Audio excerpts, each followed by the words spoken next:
I hope there was no homework. I'm teasing only because I didn't even realize what the topic was this month.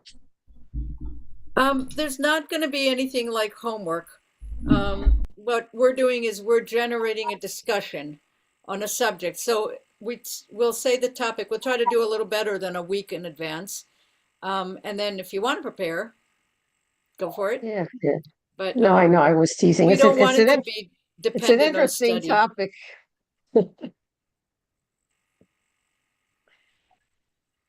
Okay. Um, I think we can get started. Yuda, what's your opinion on the matter?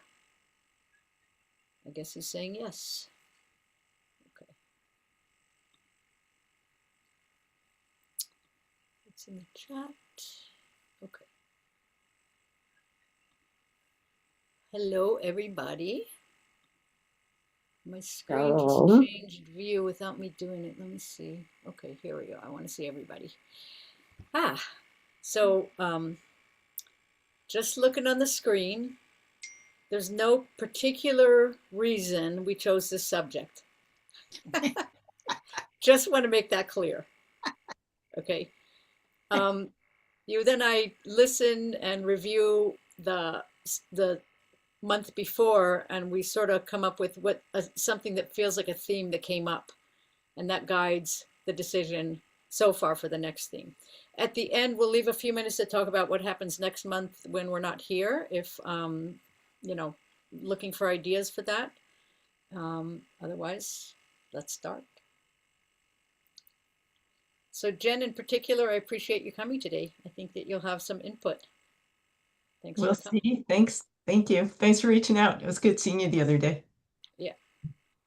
Okay. Craig, there we go. Okay, bear with me for 1 minute now. Vic is not here either. Oh, can someone text Vic and see if he's coming? Sure. Okay, thanks. So that's just our opening slide. Jewish perspectives on aging, and interesting that this image will fit into one of the discussions we'll have later, that there is a value in actually being bent over later in life, the perspective you get from that. Okay, little story. Until Abraham, there was no old age. Whoever wished to speak to Abraham would speak to Isaac, and the reverse. Thereupon he prayed, and old age came into existence.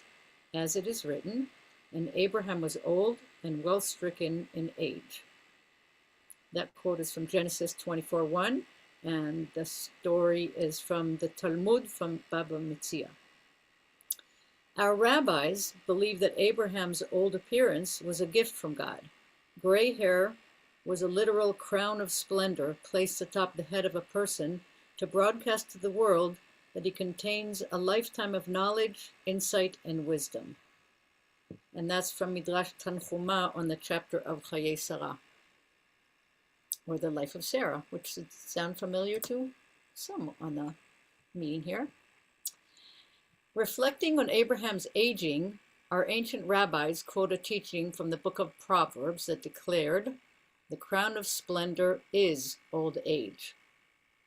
Yehuda, if you have a note with that one. Appearing old like God would mean that others would take notice of the inherent godliness inside of Abraham.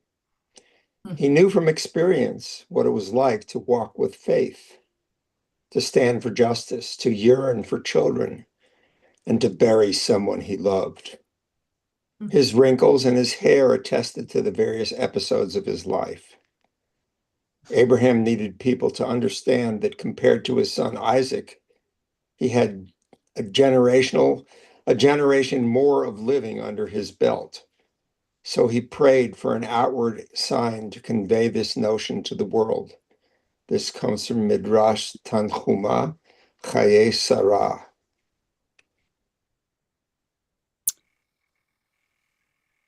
Alan, this one's for you, this image. Gray hair is a crown of glory. It is attained by the way of righteousness. And that's from Proverbs, Mishle. The Midrash relates a story about Rabbi Meir, who once visited the town of Mamiah in Lower Galilee, where he saw that everyone was black-haired and no one had aged. He asked the residents if perhaps they are from the family of Eli, the priest, who was cursed in the book of Samuel for their inappropriate behavior and told that there shall never be an elder in your house, which is from Samuel 2:33. The residents do not answer Rabbi Meir's question, but simply plead with him. They said, "Pray for us." Rabbi Meir tells them that if they engage in righteousness, they will merit aging, citing a verse from the Proverbs, "Gray hair is a crown of glory. It is attained by the way of righteousness." And he tells them that this is a lesson they may learn from Abraham, who merited aging because he did what is just and what is right. Genesis 18:19.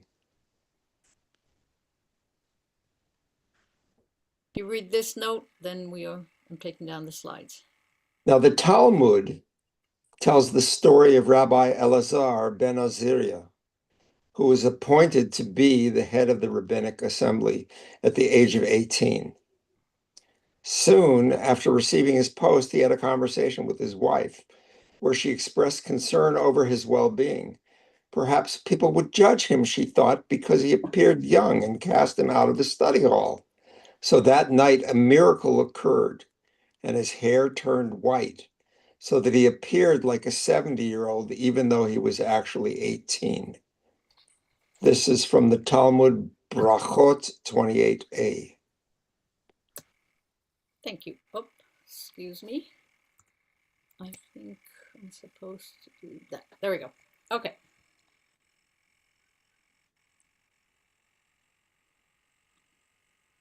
I have to tell you that I personally did not know of this midrash of Abraham actually requesting that there be a way of distinguishing him from his son, and that's where aging in the midrash came from. We also talk about, I felt like I was the oldest teacher in my school when I retired. And I had certain, for lack of a better word, privilege for my gray hair. And I'm sure some of you might have actually done the same if you retired at a long old age in your own workplaces, where you have earned the rights that accrue to people who have more experience.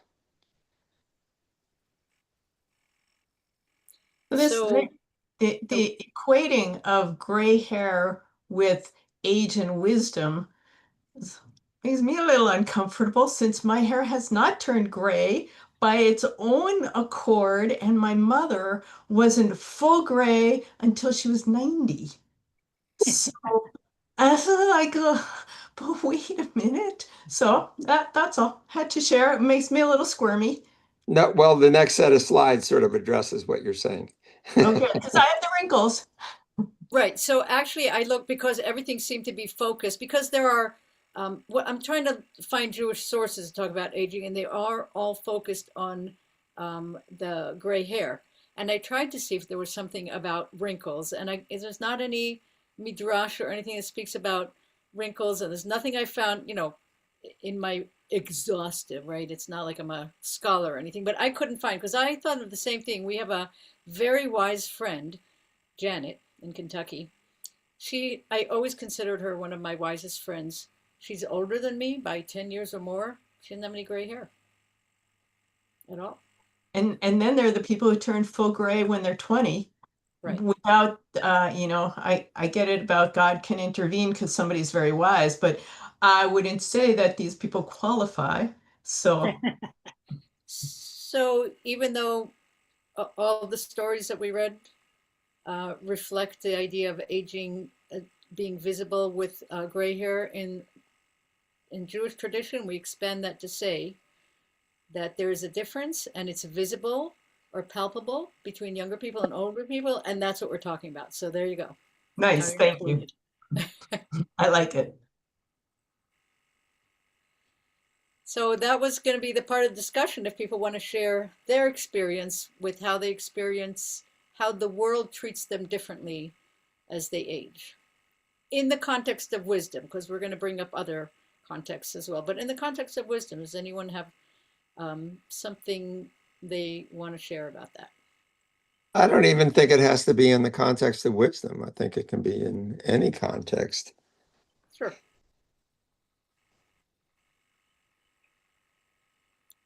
Well, okay, back to my mother. So she wasn't full gray until she was 90, but she started being gray probably in her 70s, maybe. And she had this theory that she could kind of flirt on the edge of illegality a little bit at certain times because she would say, no one is going to put a gray-haired lady in jail. There are advantages. Aviva's mom was a real aficionado of opera, and she did a 6 month in Israel and a 6 month in New York City in Manhattan every year to be in opera season. She lived about 5 blocks from Lincoln Center. And most of the time, she didn't have tickets. She'd walk down the 5 blocks, even in her 90s, and people would come up to her, and she what we referred to as playing the silver card. People would, and she was about 4'9", 4'10". People would come up and offer her tickets. Oh, nice. Nice. Oh, I wish that were me. I was kind of thinking of turning that on its head, yet the notion of, looks can be deceiving. As somebody who's petite and always tended to look younger than I am. Now, my father turned white and his sister turned white early, and I figured that's what's going to happen to me. But I got the best of both worlds. I got the wavy, thick hair from my father, but the tendency not to turn gray like my mother. So I'm in between. And sometimes I wonder, I mean, if you're supposed to judge a person by their character, and we expect with experience of age that age is going to give us more experience and we're going to be better equipped for life, but that may not necessarily be so, so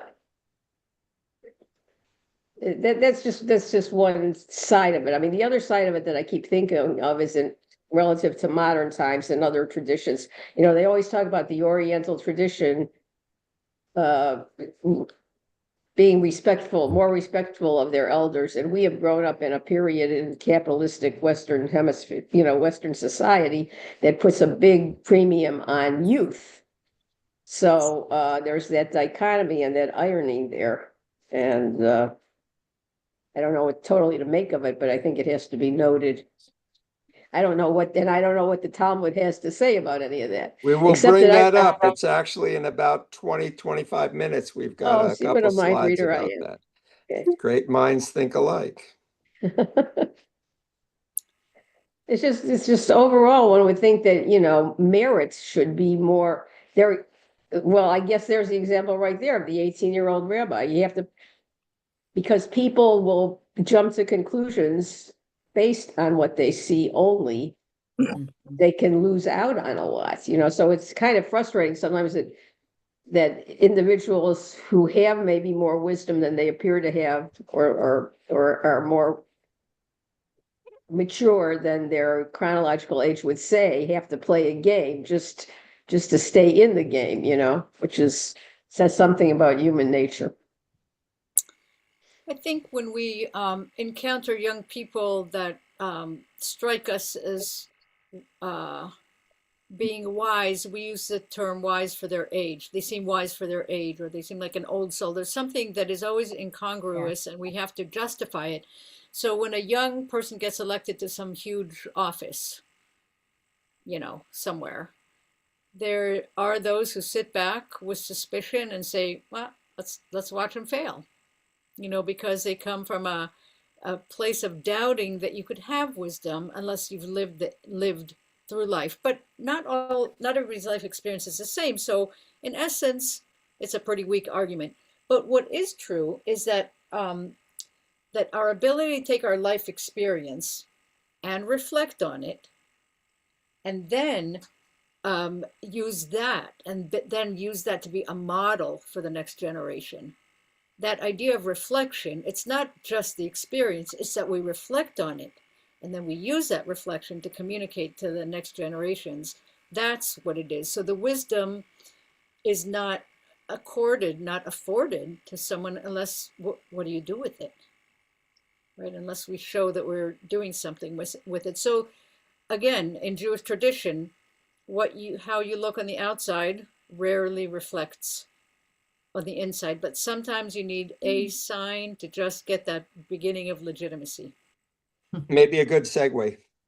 Okay, let me move to the next set. Hold on a second. Yuda, you have yours, and can you tell me what number we ended on just now? 7. Okay, 7's we're the on next 7. one. Yeah, okay, Yes. got it.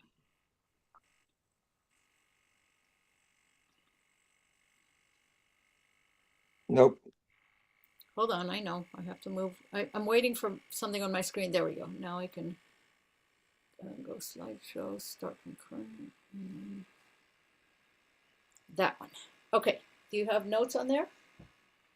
Nope. Throughout the Torah, the word zaken is synonymous, which is old in plain translation, is synonymous with wise. While youth has potential, age has a distinction of actual achievement and lived experience. Did you have a note there? Nope. Okay. Oh, that's just a lovely slide. With age comes wisdom, but sometimes age comes alone. Oscar Wilde. Thank you, Oscar Wilde. Exactly what Jen was talking about. Exactly. Is not wisdom found among the aged? Does not long life bring understanding? And that's easy to take out of context because that's from the book of Job. So it's very specific, and but yet it's a good quote. So we left it in there. Did you have a note on that one, Yehuda? Nope. Okay. All right. So that is actually, well, that was the segment. I'm going to go on, Yehuda, to the next segment. Okay. Are these out of order? Oh, No, yeah. no. Okay. No. No, they're not out of That's order. you're going. Okay. So this quote from Leviticus is from Parashat Kedoshim. I'm going to stop the share for just a minute so I can see Mipnei everybody. seva da. Yes. You want to tell us why you're singing it? This is actually the first line that I sing in the Yom Kippur afternoon service every single year. Okay. And as we know, the parashot that are read and chanted on the holidays, especially a very significant holiday like Yom Kippur, are very significant parashot. So that comes from Parashat Kedoshim, which is Kedoshim, holiness. And it's from the holiness code. And those two lines, Mipnei seva takum v'hadarta pnei zaken, I'm going to go back to that, but I just want to point out that the significance, our wise people who came before us recognize the importance of that parasha. So it is one that's read not just in its chronological order during the year, but also at holidays. It's also something that's been adopted across the world. It doesn't matter what culture you're in. This is considered to be the proper behavior, as demonstrated by the courtesy seating that we find on any subway or bus.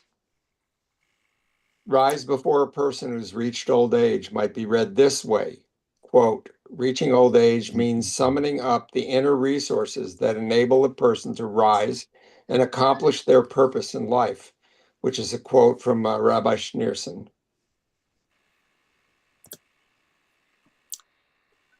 Okay, now we're going to read these couple of slides, and then I'm going to take the slides off for a minute because this is where the next section of discussion is going to be. Go ahead. Oh, I can read this. A test of a people, this is from Abraham Joshua Heschel. A test of a people is how it behaves toward the old.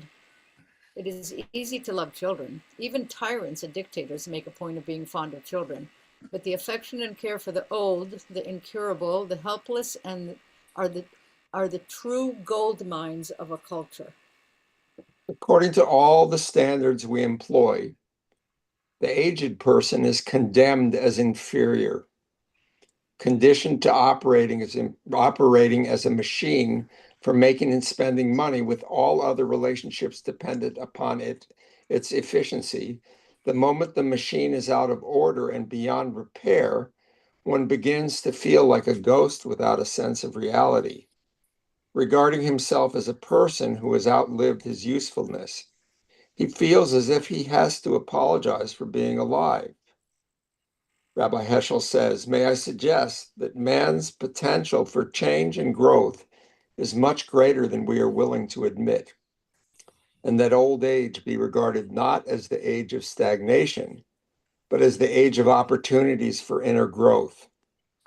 The years of old age are indeed formative years, rich in possibilities to unlearn the follies of a lifetime, to see through inbred self-deceptions, to deepen understanding and compassion, to widen the horizon of honesty, to refine the sense of fairness.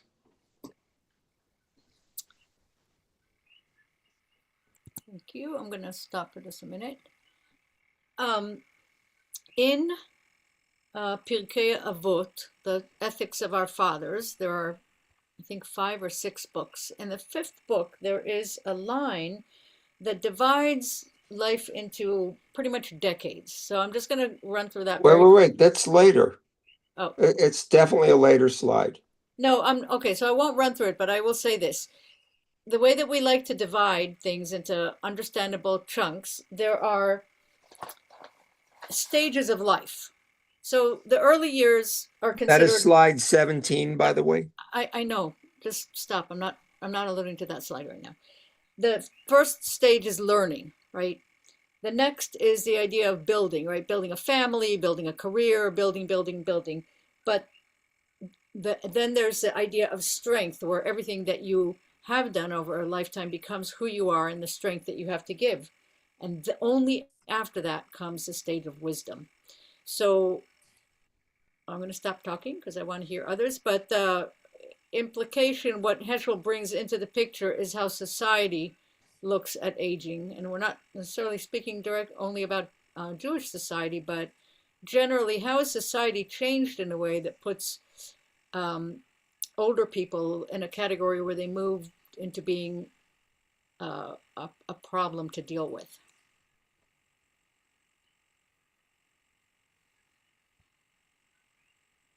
I have to say subliminally, I think a lot of that comes from the fear of death, the unknown. I come back to this a lot because I think it has a lot to do with how people behave, their egos.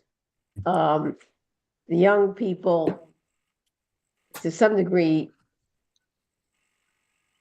feel like they're invincible and can live forever, and yet they see that in their elders. And then when it becomes people that they care about, that need their help, they think emotionally, and most people, unless they're socio or psychopaths, love them and want to do it, but at the same time they're resentful because they feel that's taking away from their time to live their lives, so I don't think that's an excuse, but it made me go back to our Torah portion last week, because again, it's this whole idea of time, how time changes the body alone can, and not necessarily experience alone can generate wisdom, but most of the time you need time, the chronology of having lived a life and having experiences so that you can assess what works and what doesn't, and hopefully carry that on to younger generations.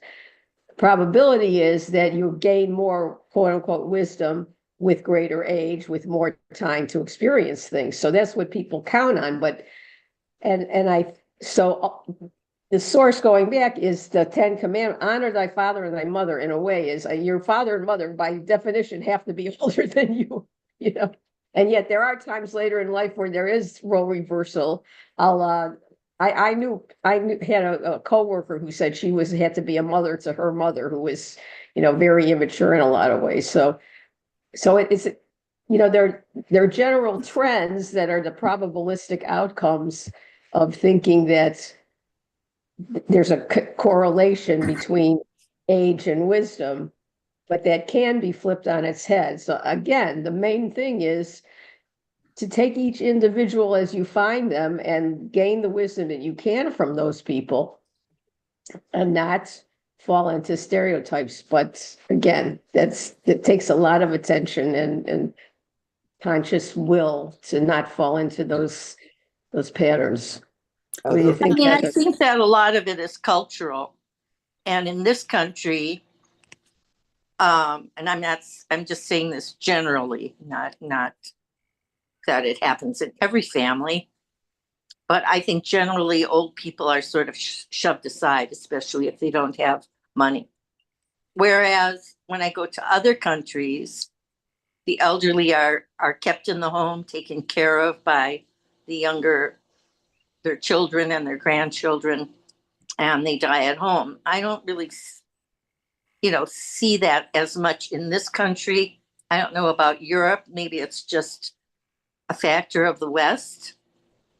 But compared to other countries that I've been to, it's really not part of our culture, in my opinion. Heather? Heather, I think you had your hand up, Heather. Heather had her hand up. Thank you, Aviva. I was just going to say that I have a lot of discussions with my mom about aging as she's seeing the effects of it. She's 86 now. And when I'm out with her and people will come by and they'll pat her on the head like she's a good little girl. And they talk to her in this, like she's a child, this baby voice. And oh, it just irks my mom. But then I'm starting to see that even me, by younger practitioners, like my physical therapist who's in her 20s, starts to talk to me in the same voice.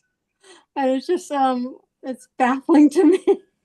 And I promise I'll never do that to older people. I'm never going to do that to them. I wonder how, oh, I'm sorry, go ahead, Eva. You're muted though. Eva, unmute. What I think is hard is when you reach a certain age and also you need more help and all that, but also when you yourself think, I can't ask them, I can't do this because we're just, we're just gonna be a pain in the neck, and I'm talking specifically about my grandson's graduation from graduate school on the East Coast. And I warned my son, first of all, it's an enormous, the things you can't do just simply because it's too hard, even though you want so much to do them. But then I would say, we are going to be pains in the neck. You're going to have to find special seats for us, and we're slow. And, he says, no, I want you to come. We want you to come. That's fine. But you're not. But when you start thinking yourself that you're too burdensome on your children, what is the truth? I don't. That's a specific example of what it's like the way we're aging. So you have a good grandson. What can I say? No, that's my son. My Oh, your son. son. Okay. My grandson. If I send a check, that's the truth. We live so far apart. Distance is difficult to overcome. It really is. Yeah, they talk about checkbook Judaism. There's also checkbook grandparentingism. I tried more. We visited him in January. No, in September. We went to visit him in Georgetown, and it was really wonderful.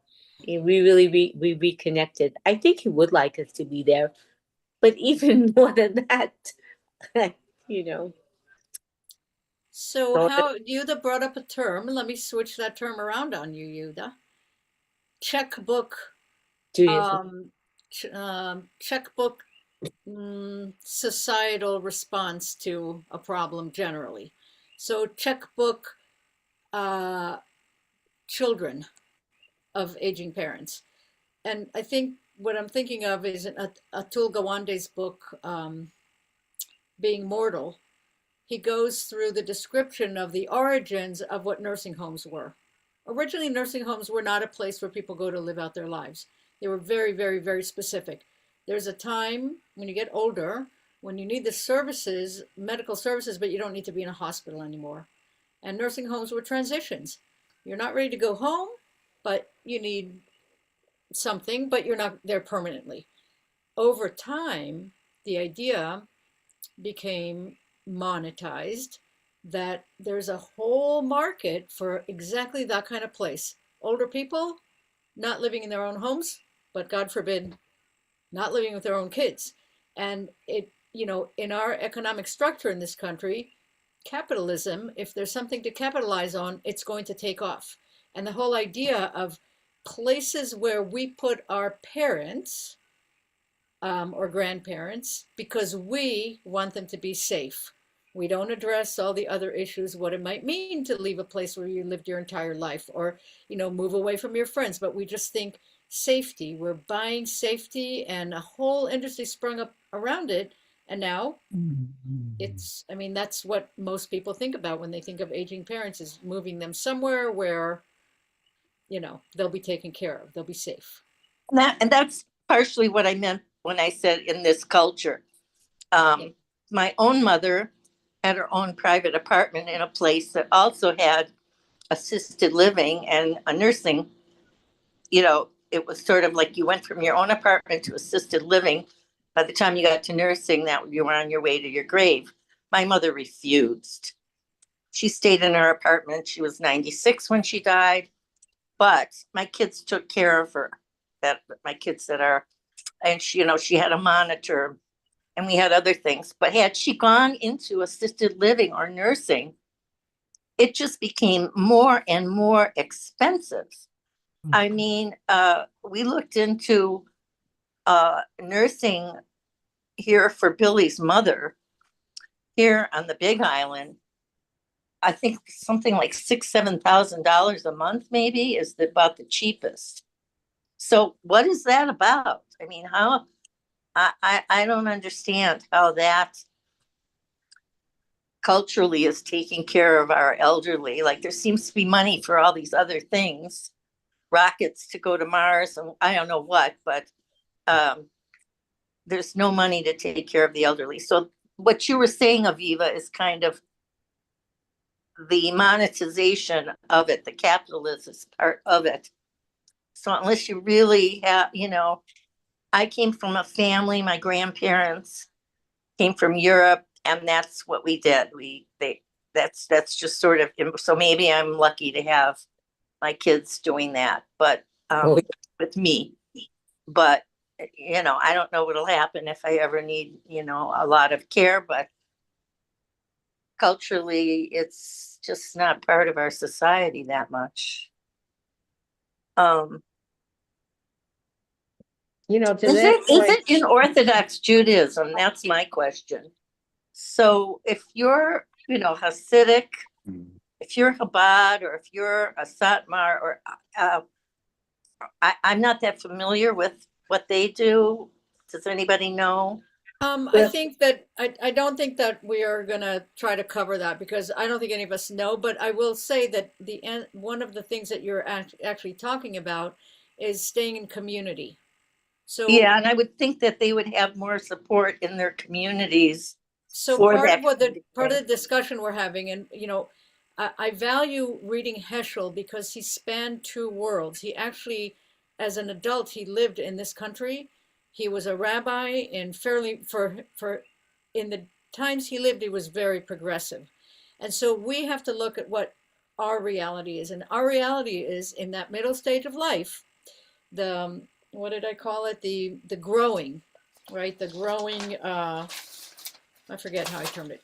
That stage where you're developing a career, you're having a family, you're everything, right? It's very unique in American society that you find yourself geographically very, very far away from family. I mean, this is one country, the United States. It's huge. And that doesn't even include Alaska and Hawaii. So that the Hindus had 4 different stages: student, householder, retirement and forest dweller, and then a renunciation. Correct. And many of them go to, I can't think of the name of it, where all the ghats are on the Ganga to do that renunciation part, and that's where they pass away. So for the purposes of talking about the times we live in, and things have been changing, by the way, there's more of a tendency among millennials to actually gravitate toward moving closer to their parents for some of these reasons that we're talking about, that seem like they're doing it because they want help with their own children, but then they find themselves conveniently closer to their parents as their parents age. It's an interesting shift, but for the most part, how society developed in the United States, we call ourselves a mobile society where families find themselves hugely distant.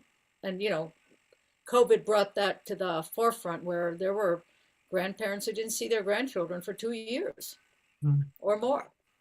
And that I see you the stuff. And that where I'm talking about our society. Okay, so that's why I didn't want to delve into talking about a So community the point I was making is not to get into that subject, but the point I was making that it seems to be that if you have a community, Mm-hmm.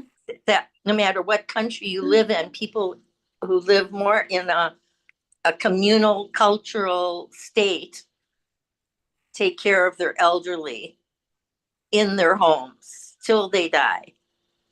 And there are no nursing homes to put them in. Okay, I'm going to move on with. I just, Oh, yes? Does someone had someone to add? yeah, it was Oh. me, Eva. I think this is not anecdotal. This is what I am seeing now on the island. The Chabad as a community has a lot of children, and when you have, and I think Ronnie and I are only children, and we had two mothers to take care of, and sometimes I regret, how we decided things, but I think it's not always what you want to do, but sometimes circumstances demand that you have to do things in some way. I think the more people, my daughter-in-law is Indian, her parents in their 90s, they're both having dementia. They live in their own house with a round of people coming and taking care of them, and the children visit frequently, and it is the most amazing thing. And I'm very proud of her, and I know that'll never happen to me because I know it won't. But One thing we've learned as humans is we can never predict the future. So there's that. I'm pretty sure. I'm just saying that I admire my daughter-in-law so much and her siblings. I do. That's for the record. Mm-hmm. You need to have, if you have more, but now people have less children, and so it's much harder to take care of your parents, especially if you live 6,000 miles from your children and grandchildren. Yeah. Okay. I was also going to add in real quick. There's an economic aspect to this too. If the family sticks together, they can put their resources together. Yes. And that becomes a real important part of it as well. The personal care is well, yes. Every situation is different, so I don't think people can feel terrible about themselves if they've strayed too far from the ideal. That's what I had to say. All right. Obviously. Okay. This is just for fun, but can you read the notes that accompany that? These are all your black highlights things. Oh, got it. Okay, hold on a second. Yeah, I don't have access to them. I'm going to do something different here. So I can read them if you'd like. I have them, but they were going to be conversation prompts. Okay. Let me see what the next slide is. Okay, let's go back. Why don't you read them then, because you have them and I don't. Okay, so the title of this particular section was, "What are the growth possibilities of aging?" And I'm going to just read some individual prompts for that. We might grow in patience and acceptance.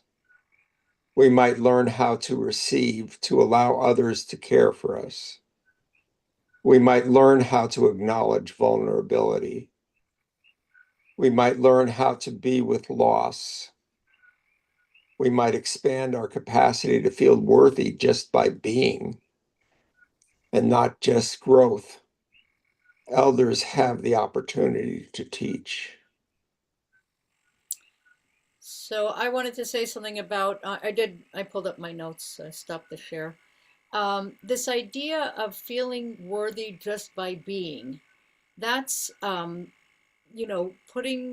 the idea of a society that values production, being productive. That's where in American culture there's a big conflict. Our society promotes a sense that we are worthy only when productive.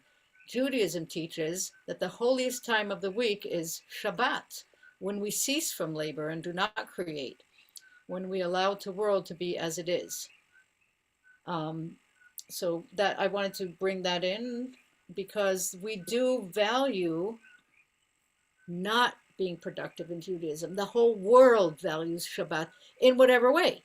Not everybody does Shabbat the same way, but the idea that the week comes to some end and then you start a new one, built into it is the idea that we value um, a time that is not productive. It's funny, Aviva, I wanted to have that conversation with you because of the conversation we had about contributing and how much it means to us to help other people. And then you talking about retirement. And I had an experience when I was sick years ago where all of that fell away.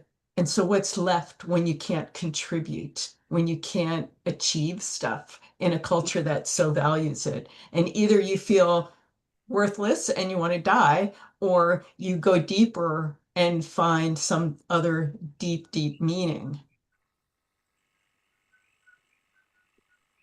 Well, those prompts that I just read are some, because I also, and many people, when they retire, there's a hole in their life. I was a teacher, I was an honored sensei in school. And, what do I replace that with? But these particular prompts sort of lead us to direct our thinking elsewhere, where we're learning about other things. We're learning about ourselves more in some ways. And it's asking us to take on ourselves. How are we going to grow in patience and acceptance? How are we going to learn how to receive because others might need to take care of us? Some people might really struggle with that. How are we going to learn to acknowledge that we are vulnerable? This is an important thing. How are we going to learn how to deal with loss? Because so many of our friends are dying. Viv and I just lost one of our closest friends, and it's a hole in our hearts. And so we have an opportunity also to teach, and that is something that came out of us retiring. That we started working with the Parshat of the week for our Torah portion of the week, Torah study, in this class, there are opportunities that we can actually create for ourselves as well. And part of it is that we are, in effect, taking advantage of the fact that we have earned the right to do this. Those are really good prompts you heard it, by the way. And I know when I retired, I know that a lot of people struggle to find out what are they supposed to do. And I found some book called Purposeful Retirement and really studied that and thought about what I want to do this second portion of my life. And met a person here on the beach and said 4 years she's been retired and she couldn't figure out what to do besides just sit all day and watch TV. So, it's really the deep looking in to see what we're supposed to be doing. So I really like your prompts. By the way, these prompts come from a Rabbi Lena Zerberini at Keilat Shalom Synagogue in Cold Spring Harbor, New York. Another one of her prompts that I want to talk about is the idea that not just growth, elders have the opportunities to teach. According to our tradition, The Torah seems to think that if you want something big done, ask someone old. Noah was 600 years old when the flood came, and he built the ark to save all that lived on land. Abraham and Sarah. Abraham was 75 years old when he left Haran, and we're told that they and their seed would be when they left Haran, and they were told that they and their seed would be a blessing to all the families of the world. Sarah was 90 when she gave birth to Isaac. Moses was 80 when he led the people out of Egypt and began the journey to the promised land. Okay. I'm sorry, I have to laugh at that. She couldn't be 90. Yeah, we took that slide out.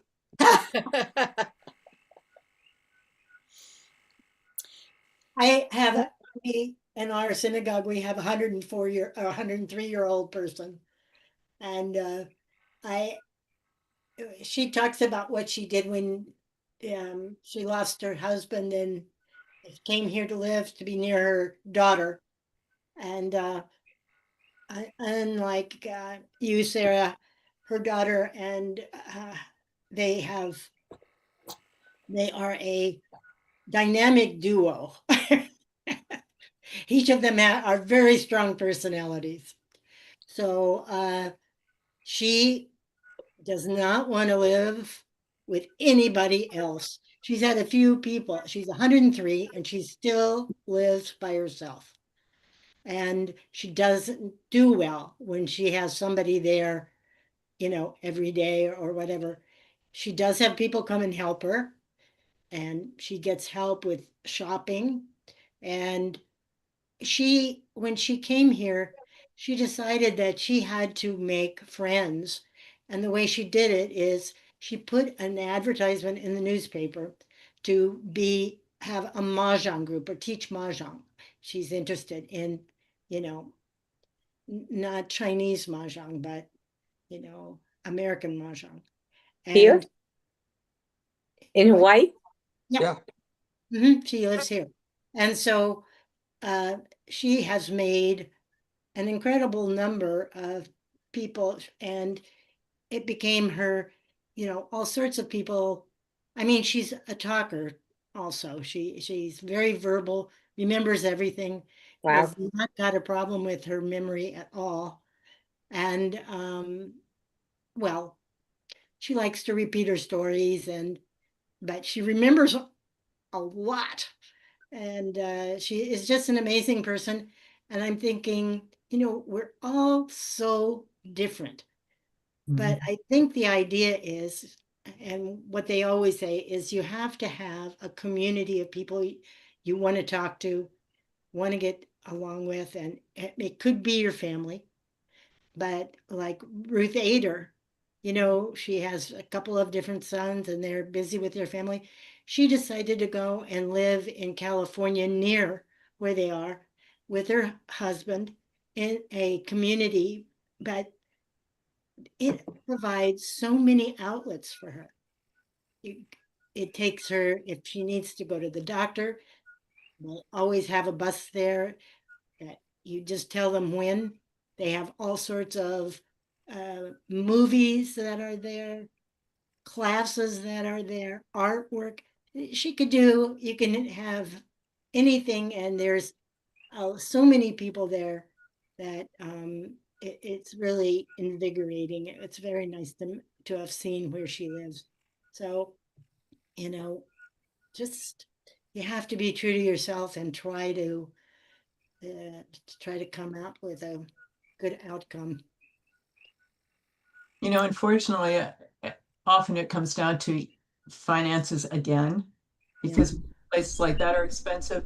And earlier it was mentioned about people raising family and then needing to take care of an older parent as well. And it's called the sandwich generation. And it also is a financial strain. So I think part of it is that our culture really doesn't value elderly. Look at the cuts that are coming up to Medicare and Medicaid and senior services and all of that stuff that throw the responsibility financially back on the family. And it can be hard. It can be really hard. I'm going to move on. Oh, Ruth Ellen, go ahead. Forgive me if I'm a little spacey at midnight. I just see all these threads of what everyone's saying. It's very anecdotal. And I'm, again, looking at this bigger philosophical picture. The idea that what we as human beings are chasing to give us meaning is not what's giving us meaning. Now, the one thing that happens with age, when as much is not expected of us in this milieu, for better or for worse, is that we have time to reflect on things that can be more important. You know, a lot of the psychology and everything coming out as the whole world population is aging and living longer is that older people, especially, well, I think they're focusing mostly on Western American, you know, are happier because they know that all the things they worried about, half of them weren't worth worrying about. Stuff was going to happen anyway, or they're beyond those worries, or things don't matter so much anymore. They don't care what other people's opinions are of them, so they can live more true to themselves, as you know, Eva was saying. And something Eva said, I'm sentimental and I'm emotional. And what we're seeing in modern times is we're saying that we all these ways electronically to communicate, but we don't have the intimate interactions like we used to. And this is affecting us because the human animal it did not evolve to be alone. And we want that sense of community when we're trying to make it artificially and we can't, and we're yearning for that. And yet, what I keep saying over and over again, in the course of history, at least as much as we know about it, I said, we, the baby boomers, the first generation who had the technology, the economics, and the wherewithal to make a life away from our families. And this has evolved out of the technological advancements that started with the end of an agrarian society, and we're just taking that to the limits now. And then so the society came in and tried to make substitutes for the extended family and all that, and it doesn't work. You can make it work if you put enough resources into it, but the resources are uneven. So you have what Sarah's talking about in the countries that didn't evolve economically as quickly as the West, by choice. I mean, probably they didn't have any economic choice except to live as extended families and take care of each other. Now, which came first, the chicken or the egg? The Oriental traditions, so did we. Most people did value the wisdom and respect their elders. But it was the whole economic system and the evolution of all these conveniences that we have that allowed us to focus on ourselves more than on the community and our families. So maybe the backlash is going to help us get back to a place where we're going to be more content and find more meaning. And maybe a lot of that comes from the Jewish tradition of the elders and the, Well, let's keep moving and see if there's any other inspiring Jewish words on the subject. The Mishnah compares learning from the young to eating unripe grapes, while learning from the elderly is like drinking aged wine. Do you have a note there? Nope. Okay. We don't talk about trees getting older, we say they are growing. Let's use the same language for ourselves. We are not getting older, we are growing. Okay, now, this is an important one. The Torah, and two people on the screen here may remember these words, Va'ihiyu chayei Sarah me'a shana ve'esrim shana ve'sheva shanim.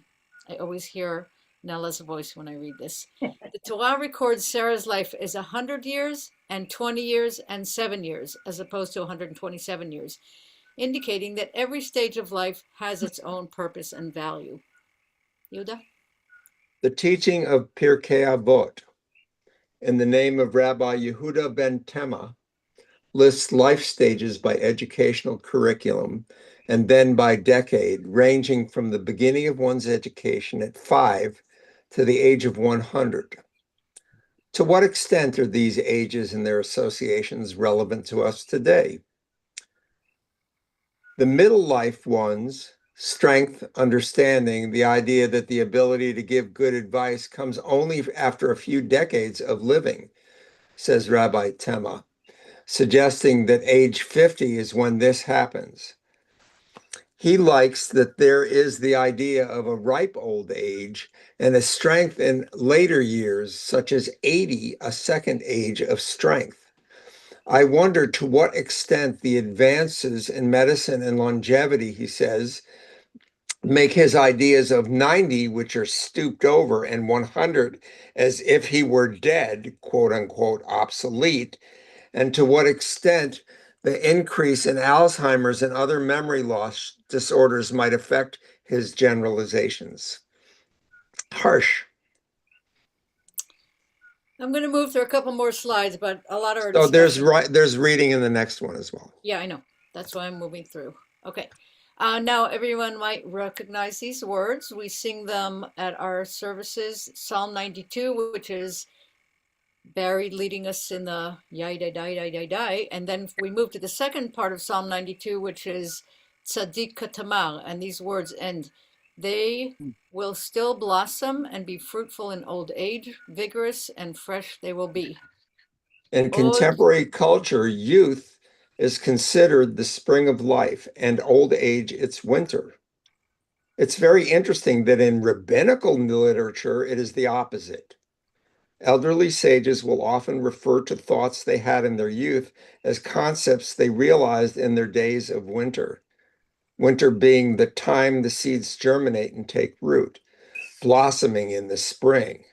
Old age in Judaism is considered the spring of life, when all of life's lessons and experiences coalesce and blossom into the wisdom of age. King David writes, quote, "They will still blossom and be fruitful in old age, vigorous and fresh they will be." Psalm 92, Tzadik Katamar. Okay. So this concept in the what's it called? Pirkei Avot, Ethics of Our Fathers, I think in English. So it divides, it talks about, at 5 years, it's a child starts learning the Torah. At 10 years, the Mishnah. At 15, Talmud, etc., etc. And then starting at age 20, it goes by decades. So the early years are years of learning. And so at 30, it's considered koach, strength. At 40, binah, discernment. At 50, eitzah, an age where you could give counsel. At 60, now comes the word zikna. Zikna, age, is, aging. Zikna is the term, zaken is the term for an old person. Followed by seva in the decade 70. So zikna and seva are often interchangeable. And as we read from the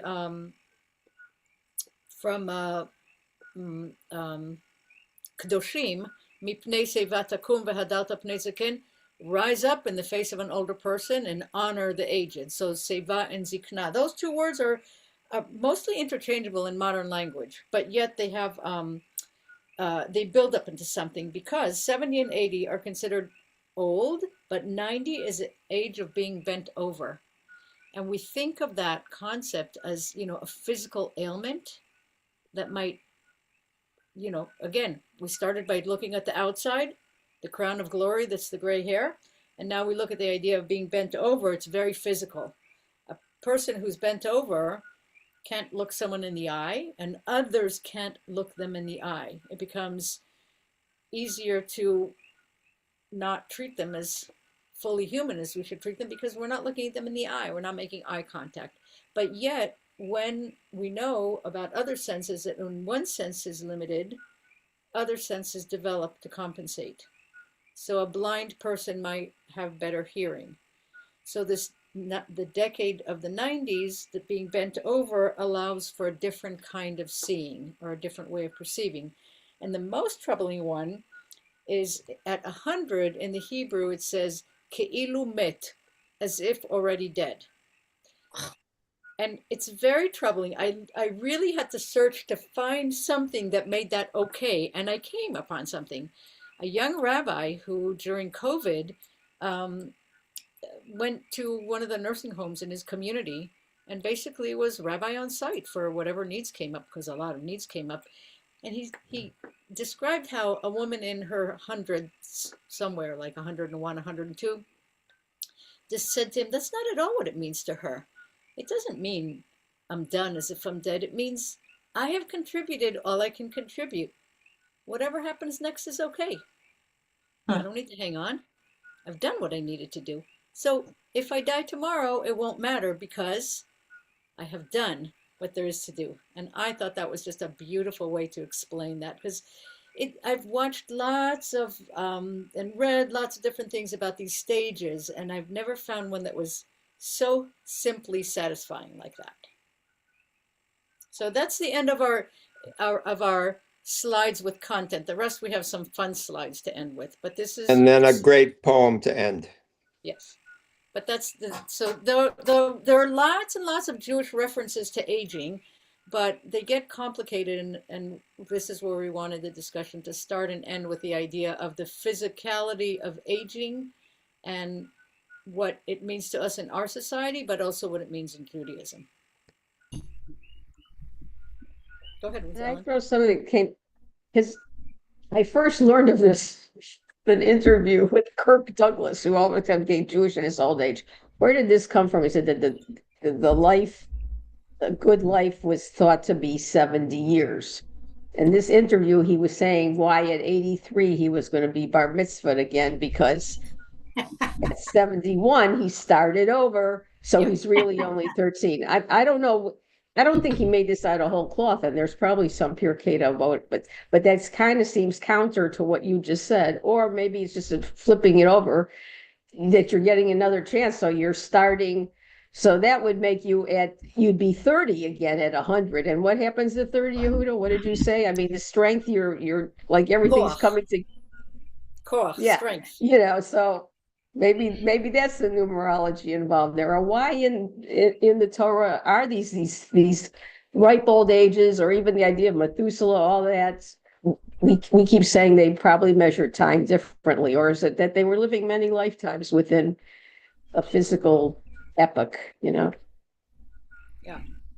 Where is it? You know what Aviva, you shook your head when I talked about the No, 74. I don't know where it comes from, but I've heard that fairly recently from someone in Hawaii who I didn't even know was Jewish. Yeah, up north somewhere. Don't remember the guy's name, but he said something about he's 83, so he's thinking about having a bar mitzvah all over again. And we talked about it, and it turns out there is some saying that says that at 80 it's as if you get to start again. So or at 70 it's as if you get to start again. So at 83 you repeat a bar mitzvah. Alan?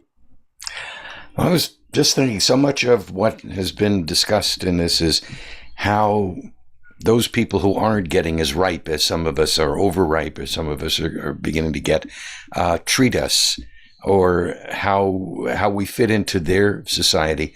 But I also think that there's something to be said about that anecdote that you just used about the woman saying that she's accomplished what she needs to accomplish, and she's satisfied with her life. Because one of the things that I've observed, and we certainly saw this with, I'll pick on my mom because she was the closest example of the filters go away.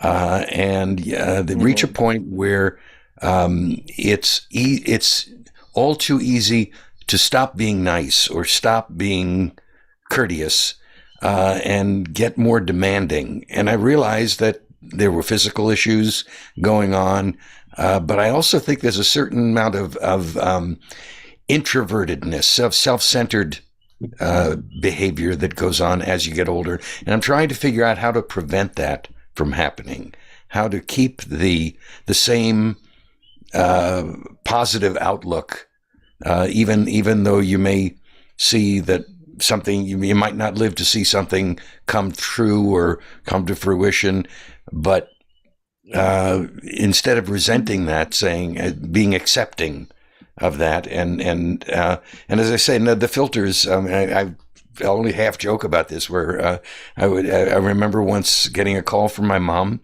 and I recognized her number, and hi mom, and she said toilet paper and hung up.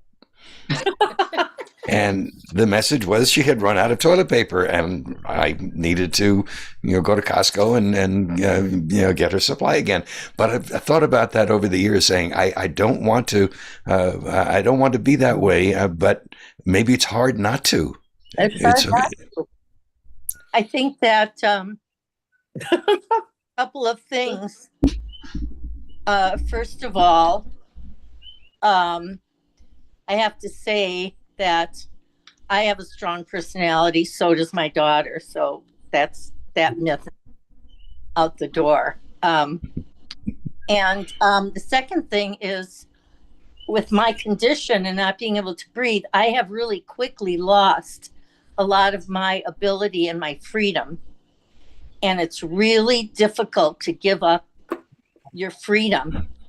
Even if you can't go out and get your own toilet paper, it can piss you off that you can't do that. And I think that's really maybe the issue, Alan. It's we all want to survive, and it's really nice to think, oh, I'm just going to grow into this sweet old lady, and I'm going to accept my fate, and I'm going to die nicely and not bother anybody. But the reality is that we're genetically made up to survive, and giving up your freedom, your independence. Let's forget about freedom, independence. I think that that's something that I really struggle with. I'm very aware of it, and I understand it, but it's not easy. It is not an easy task. So I think that the toilet paper is a perfect example of that. Why she hung up, maybe it's just like, I don't want to discuss it with you and get it. You have to go out and buy it, bring it, that stuff, But I think that's really a big issue with older people, just giving up your, not being able to go out and buy your own toilet paper. And that's huge. Yeah. Yeah, I get that. No, I do. Just like giving up the car keys. It's a very difficult transition. Yep. Nobody wants me to drive, but I'm determined. I'm going to drive. Yeah. I would say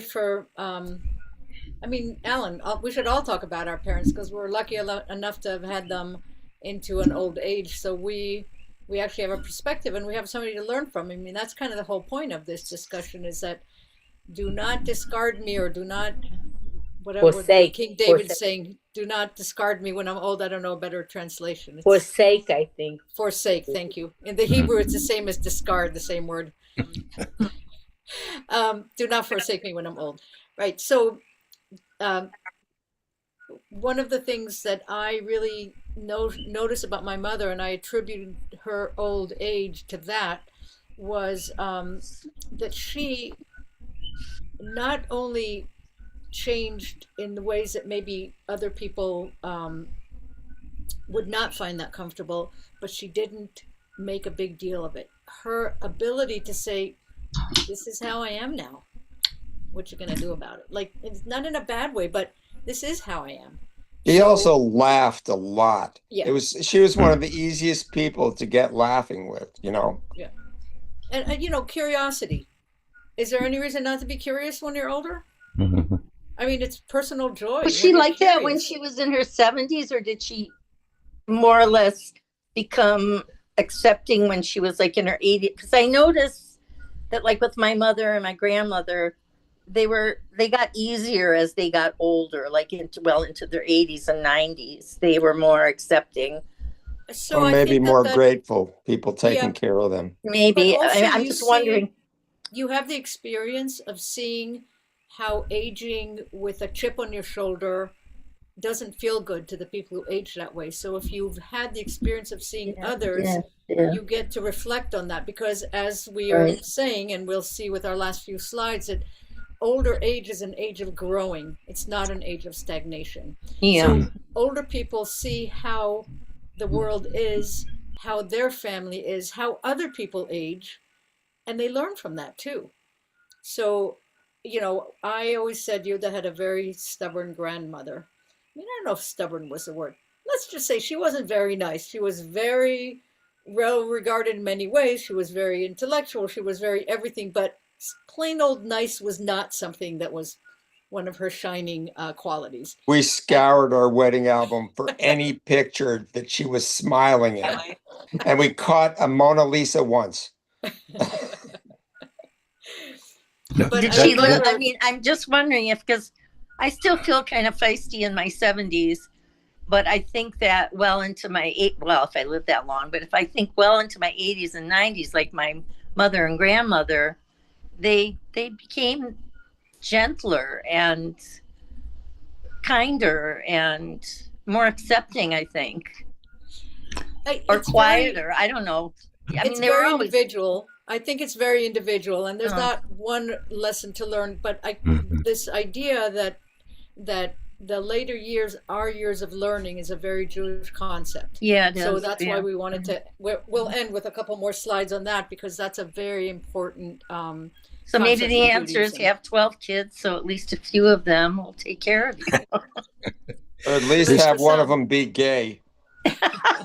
That's true. But Mama's boy. there's something else. You just mentioned grandparents, and since Nella and I have now been a grandparent for 15 years, one of the things that I keep saying, and my kids are. Our kids are sick of hearing me say it, is they don't realize that the generations before us didn't have grandparents into the age where they could see their own grandchildren or great grandchildren. That I remember by my bar mitzvah, I had one grandparent left. Yeah. By my bar mitzvah, and that's not unusual for No. boomers. And the fact that now grandparents can be part of children's lives well into their teenager college years, I think has made a difference in terms of how we want to age and how we want to prevent the physical limitations of aging from turning us into something else because we want to experience life with them. I Do like you that. find I that like being a that. grandparent Good to point. a very unique 15-year-old actually puts you in a place of curiosity and learning as well? Mhm. Mhm. Because that's the I Jewish could- concept is that you're learning at all Mhm. ages. And, the blessing of having grandparents, and a lot of people will talk about their grandparents being the person they were the closest to in the whole family. Somebody who accepted them Yeah. unconditionally and was actually curious about their life. Come and tell me. Tell me, my grandfather lived with us for a few months while my father's brother built a house that could accommodate him. So for a while he lived with us. And every day we'd come home from school and he wanted to know, what'd you learn in school?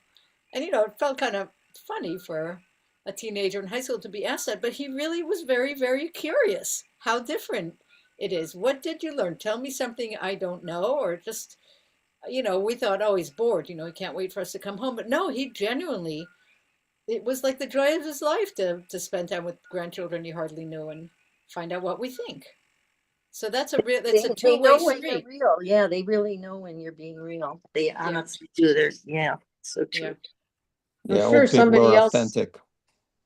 Yeah. somebody else said it, the reward for being a parent is getting to be a grandparent because you can get a lot of the joy without without all the Oh, that's- responsibility. Unless it That's doesn't the happen.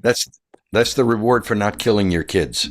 Yeah. The only other thing that keeps coming to my mind ever since that first slide of me where you showed with the 90-year-old hunching over, all I could think about, and I just looked it up, is the famous Shakespeare speech about the 7 stages of man.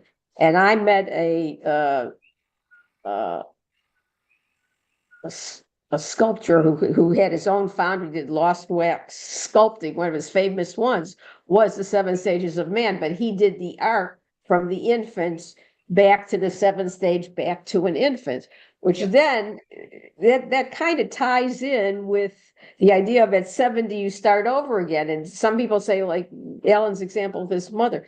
You see, so on one hand, the younger generation, not knowing what's ahead for them, expects that the older generation has this experience and they should be mature. But in fact, they're changing as they get older and in preparation for the fact that we're all going to die in a way, and so this they go back to a more childlike state, which in some ways maybe is better because children, they're innocent. Children also have no filters, right? Because it's closer to, for lack of a better term, a state of grace in a way, right? So I mean, maybe this whole thing about aging it's really about how to live, knowing that you're not going to live forever. And most people don't like to think about that either. And in the interim, to Sarah's points, it's true.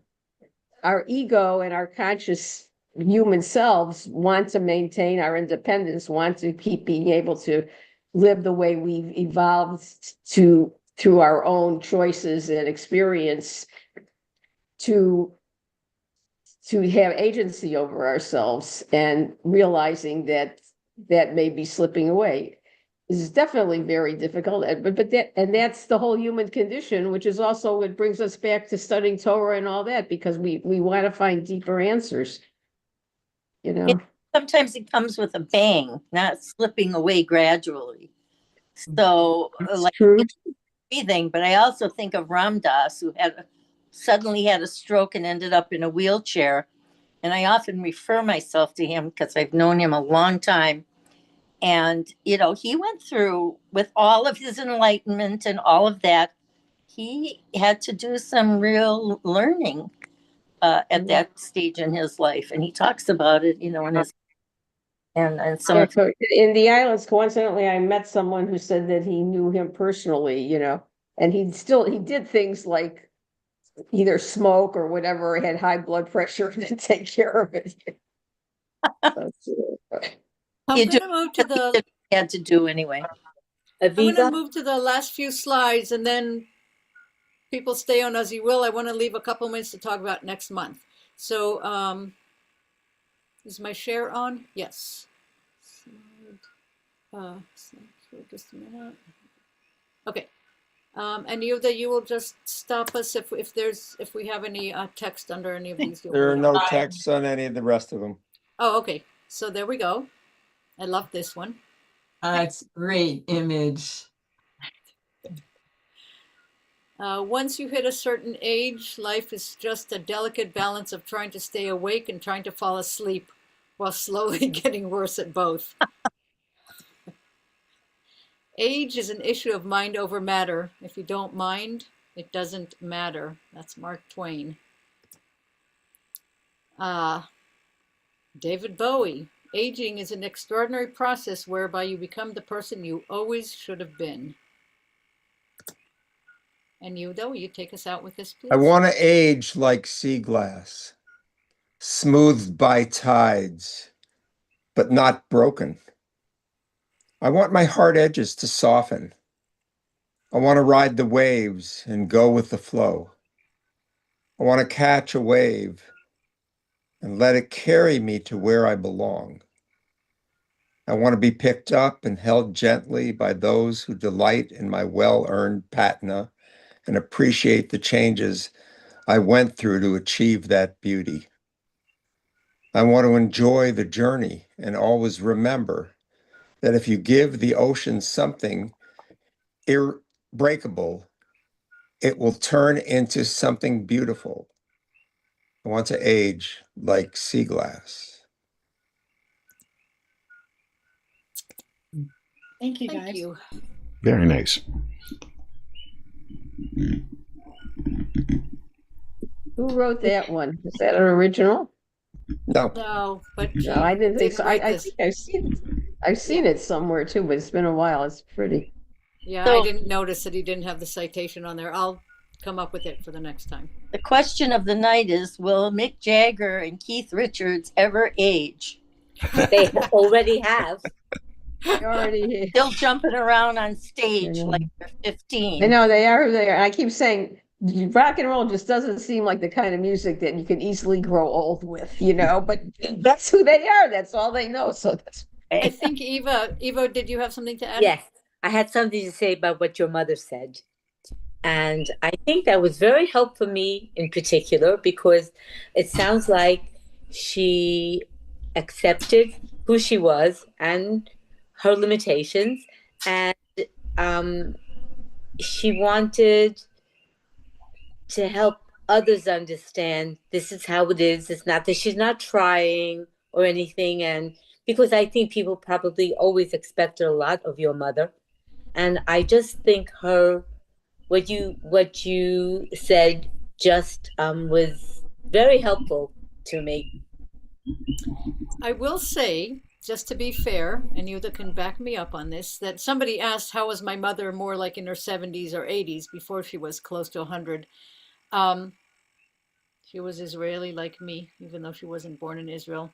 Pragmatic to the point of forgetting to be nice about it sometimes. It's a very Israeli way to be. And no, she was not an easy person where everybody just wanted to gravitate and sit in her lap. She was busy, very busy. She Yeah. was pragmatic. She was always doing something for other people too. But that gentleness that came with age came to her later in life. And it came hand in hand with the physical limitations. But that's, I think, what I was trying to get at is instead of seeing the physical limitations as something negative, she saw them like the bent over person as, oh, here's my opportunity to spend more of my time, energy, and learning on I'm looking for money that people dropped out of their pockets. No, but this is how I am now. I think I it's get it, great Aviva, I acceptance, get and it it. must have been even harder for somebody like her. I get it. I saw the same thing in my mother and my grandmother too, exactly. Yeah, I can really relate to what you just said. My grandmother went back to school at the age of 89 and got a college degree from the University of Toronto No that was kidding. awarded to her when she was 100. Oh And my she actually goodness. made it into the AP photographs, and she was a very short woman. And there's a picture of her in her cap and gown shaking hands with a woman who's obviously only No 5'3", and kidding. she's dwarfing her. Wow, that's today amazing. it would have gone viral on TikTok today. I am so impressed as a teacher. Right. I mean, just to think that her brain worked that well is phenomenal. No wonder No, she I- was 50. Super ager. Everything about aging well now says that one of the main things is to maintain curiosity, you know, to have a vibrance about life. So I guess it's the connotations when we think of aging as something negative, we can't avoid the chronological aging. So we But my shouldn't be friends who afraid. are both vegans and they both exercise, he's in his late 80s, she's 92, and they're sharp and they're not bent over. So I think health and exercise has a lot to do with it too. What you eat and how you live, I agree. has a genetics lot helps to too. do with it. Yeah. Genetics And helps. interest, staying interested in things. Yeah. All right, guys. It was wonderful. I wanted to bring up a suggestion for next month. You and I will be gone. And I think we can, through email, have exchanges of ideas. I have an idea to float by if anybody likes it, to have something kind of fun, because it's going to be right before, the month before Pesach. Maybe everybody think about a Jewish food that has meant something to them, or something to do with food, but research the history of that food and share that as a Zoom session for this. That's just like, Also Barry had, even though he's not here today, yeah. Barry had mentioned other people could lead subjects they're very Yeah, so knowledgeable in, and Barry is obviously a doctor, so maybe, health and Judaism, et cetera, et cetera. He'd I have to will do the send it. background research just like we did. I will send an email to this group, including the people who joined us in the other sessions, and see if somebody has something close to their heart that they want to present. That would be great. Just putting it out there. Okay. Funny you said food, because I just signed up for Thank you. a webinar from the Haberman Institute tomorrow about chocolates, the Jewish history of chocolate by a rabbi. She's giving the talk if you want to look up under the Haberman Institute. It'll be early for you. It'll be like. Goodbye, everybody. Real Thank you quick. for coming. I hope Thank you you. Thank